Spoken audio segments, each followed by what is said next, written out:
ইরানের মতো ভয়ঙ্কর পরিস্থিতি বাংলাদেশে ছিল, কিন্তু বাংলাদেশের জনগণ ওই মুহূর্তে তেমন একটা বুঝতে পারে নাই যে বাংলাদেশ আন্তর্জাতিক আক্রোশের শিকার। ওই মুহূর্তে শেখ হাসিনা সরকারকে নামানোর জন্য সবাই উঠে পড়ে বসেছিল। এর অন্যতম কারণ ছিল যে বাংলাদেশের স্বৈরাচার শেখ হাসিনা ছিল। দেখেন, একই কথাই ইরানেও চলছে। উদ্দেশ্য প্রণোদিতভাবে আন্তর্জাতিক মহলের ইন্ধনে অনেকগুলি দেশের সরকার পরিবর্তন হচ্ছে এবং সেইখানে বসছে বিশেষ করে নোবেল বিজয়ীরা। আর আমেরিকার স্বার্থ যারা রক্ষা করবে সেই সব শাসক। বাংলাদেশেও তার ব্যতিক্রম ছিল না। বাংলাদেশে কে বসেছে? ডক্টর ইউনূস। ডক্টর ইউনূস শান্তিতে নোবেল পুরস্কার পেয়েছেন। ডক্টর ইউনূস যখন থেকে বাংলাদেশের ক্ষমতায় বসলো তখন থেকে বাংলাদেশ পুরোপুরি ধ্বংসের দ্বারপ্রান্তে। বাংলাদেশ এখন আন্তর্জাতিক মহলের কাছে চিহ্নিত জঙ্গি রাষ্ট্র। বাংলাদেশের লোকদের ভিসা পাওয়া যায় না। অপমানের প্রতীক হিসাবে বাংলাদেশকে ব্যবহার করা হয়। বাংলাদেশের IMF বলেন যারাই হোক কেউ বিদেশি বিনিয়োগ করছে না এবং বাংলাদেশের পরিস্থিতি এক কথায় শেষ।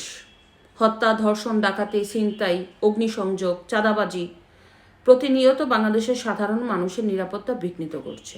এই যে শান্তিতে নোবেল পুরস্কার পাওয়া ডক্টর ইউনূস পুরোপুরি বাংলাদেশকে ধ্বংস করেছে। তো এই ধ্বংস করার কারণ কি? এই ধ্বংস করার কারণ ছিল বিদেশি শক্তির ইন্ধনে বাংলাদেশকে একটা বিদেশি শক্তির ব্যবহারের অংশ হিসাবে তৈরি করা। যেমন শেখ হাসিনা সরকার যখন ক্ষমতায় ছিল বারবার চিৎকার করে বলেছে, যদি আমি সাদা চামড়াদের কথা রাখি তাহলে আমি অনেকদিন ক্ষমতায় থাকতে পারবো। একটু চিন্তা করে দেখেন, সে বলেছিল যদি আমি সেন্ট মার্টিন বঙ্গোপসাগর ঘাঁটি বসানোর জন্য দেই তাহলে আমার জন্য তারা ভালো, কিন্তু আমি দেশের স্বার্থ রক্ষা করেই চলবো। অথচ যেদিন থেকে সরকারের পতন হলো শেখ হাসিনার সরকার, তার 3 মাসের মধ্যে পরিবেশ রক্ষার অজুহাতে এই ডক্টর ইউনূস সেন্ট মার্টিন বন্ধ করে দিল। তাদের নাকি পরিবেশের প্রতি খুব দয়া মায়া, অথচ সিলেটের পরিবেশের ভারসাম্যতা পুরোপুরি শেষ। বাংলাদেশের বিভিন্ন জায়গায় নদী দখল হয়ে যাচ্ছে, বাংলাদেশের বিভিন্ন জায়গায় বালু লুট হয়ে যাচ্ছে, বাংলাদেশের বিভিন্ন জায়গায় পাথর লুট হয়ে যাচ্ছে। তখন এই সরকারের মোটেও পরিবেশ নিয়ে চিন্তা হলো না, শুধুমাত্র সেন্ট মার্টিনেই এই সরকারের চিন্তা। কারণ হচ্ছে সেন্ট মার্টিন বিদেশিদের আগ্রহের কেন্দ্রবিন্দু। সেন্ট মার্টিন এমন একটা জায়গায় পড়েছে বাংলাদেশের বঙ্গোপসাগর যেখান থেকে এই সাউথ এশিয়ার জায়গাটা খুব সুন্দরভাবে অবজার্ভ করতে পারবে। এই বঙ্গোপসাগর থেকে মায়ানমার, ভারত, পাকিস্তান, চীন সব কিছু নিয়ন্ত্রণ করার একটি প্লেস হিসাবে ব্যবহার করতে চায় আমেরিকা। যার কারণে দেখেন আমেরিকা 2 দিন পরে পরে তাদের ওই যে বিমানে, যুদ্ধ বিমানে করে বাংলাদেশে আসে। এখন অনেকেই বলে আমেরিকা নাকি মহড়া দিতে বাংলাদেশে এসেছে। আমাদের সেনাবাহিনীরাও বলেছে। দুঃখের বিষয় হলো আমেরিকা যখনই বাংলাদেশে আসে এই প্রথম তারা যাত্রীবাহী বিমানে না, যুদ্ধ বিমানে আসছে। যুদ্ধ বিমানে কেন আমেরিকা আসলো? তাও 3টা যুদ্ধ বিমান। সাধারণত সবসময় আমেরিকানরা বাংলাদেশের যাত্রীবাহী বিমানে আসে, সর্বোচ্চ আশেপাশের কোনো যুদ্ধঘাঁটি থেকে একটা বিমান নিয়ে আসে, কিন্তু না, তারা যুদ্ধ বিমান করে বাংলাদেশে এসে তারা নাকি মহড়া দিতে চাইলো। আমাদের সেনাবাহিনীও এখানে সম্মতি জানালো, কিন্তু ডালমে কুচ কালা হে, এটা হচ্ছে বাস্তব কথা, এটা বের হবে। এক কথা হচ্ছে আমেরিকা যাদেরকে নোবেল পুরস্কার দেয় তারা প্রত্যেকে দেশের স্বার্থ শেষ করে আমেরিকার স্বার্থ দেখে। ভেনেজুয়েলা এই ঠিক আমাদের ডক্টর ইউনূসের মতো শান্তিতে একজন নোবেল বিজয়ী ছিল, নাম হচ্ছে মারিয়া করিনা মাচাদো। এই মহিলা 2025 সালে ট্রাম্প থাকাকালীন শান্তিতে নোবেল পুরস্কার পেয়েছিল। সে বসতে পারে ভেনেজুয়েলার নেক্সট প্রেসিডেন্ট হিসাবে। সেইখানেও একজন শান্তিতে নোবেল পুরস্কার বিজয়ী ভেনেজুয়েলার জন্য অশান্তির কারণ হয়েছে। এরপরে আসেন ইরান, যে ইরানকে দিয়ে আমরা কথাটা শুরু করেছি। ইরান একটা যুদ্ধক্ষেত্র দেশ হিসাবে পরিণত হয়ে গেছে। এখন ইরানকে কেন টার্গেট করা হলো? ইরানেও কিন্তু আরেক শান্তিতে নোবেল বিজয়ী আছে, সেটা হচ্ছে শিরিন এবাদি। এই মহিলা মানবতার জন্য 2003 সালে শান্তিতে নোবেল পুরস্কার পেয়েছিলেন। এই শিরিন এবাদিকে পরবর্তী ইরানের প্রেসিডেন্ট হিসাবে করা হতে পারে।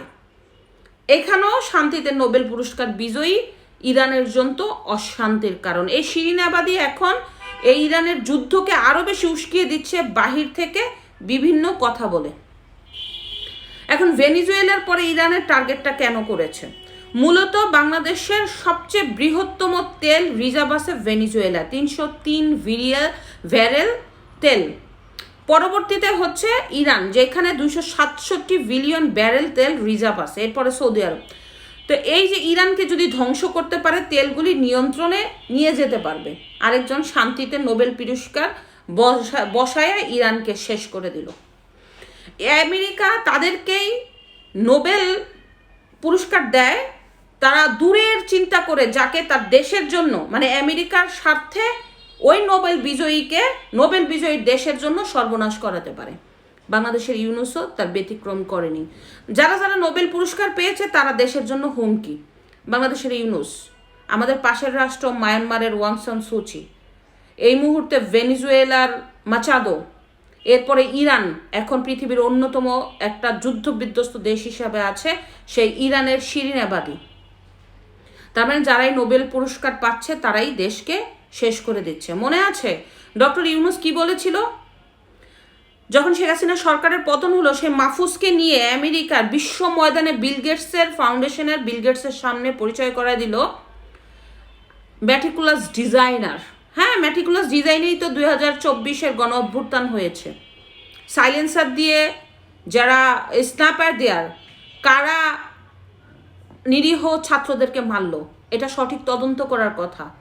ছাত্রদের আবেগকে কাজে লাগিয়ে কারা দেশকে সর্বনাশ করলো, কারা নিরীহ ছাত্র রক্ত ঝরালো, আসলে পুলিশ কতজন মারছে আর অন্য সব লোকেরা কত মারছে, সব কিন্তু খতিয়ে দেখা দরকার। এরপরে দেশকে ধ্বংস করার জন্য, একটা জঙ্গি রাষ্ট্র করার জন্য কি করেছে? পুরোপুরিভাবে পুলিশদেরকে হত্যা করা হয়েছে। দেখেন বাংলাদেশে এখন সমন্বয়করা ওপেন পুলিশকে হুমকি দেয়, আমি পুলিশ হত্যা করেছি। এই ইউনুস পরের দিন সেই হত্যাকারীকে জামিন দিয়ে দিয়েছে। পরিস্থিতি ইরানের মতোই বাংলাদেশে, কিন্তু পুরোপুরি যে ইরানের ঘটনাটা আমরা পরে আমাদের উপলব্ধি হয়েছে যে হ্যাঁ সব ম্যাটিকুলাস ডিজাইন, কিন্তু বাংলাদেশকে দিয়ে শুরু করার কারণে বাংলাদেশে যে ম্যাটিকুলাস ডিজাইন হয়েছে সেটা কেউ বুঝতে পারে নাই। এখন সবাই বুঝতে পারছে যে বিদেশি শক্তির ইন্ধনে ছোট ছোট রাষ্ট্রগুলিকে টার্গেট করছে, তেল যেসব দেশের রিজার্ভ আছে তাদেরকে টার্গেট করছে, ম্যাটিকুলাস ডিজাইনের শাসকের পরিবর্তন করে আমেরিকার পুতুল সরকার বসাচ্ছে, আর বেশিরভাগই শান্তিতে নোবেল বিজয়ী।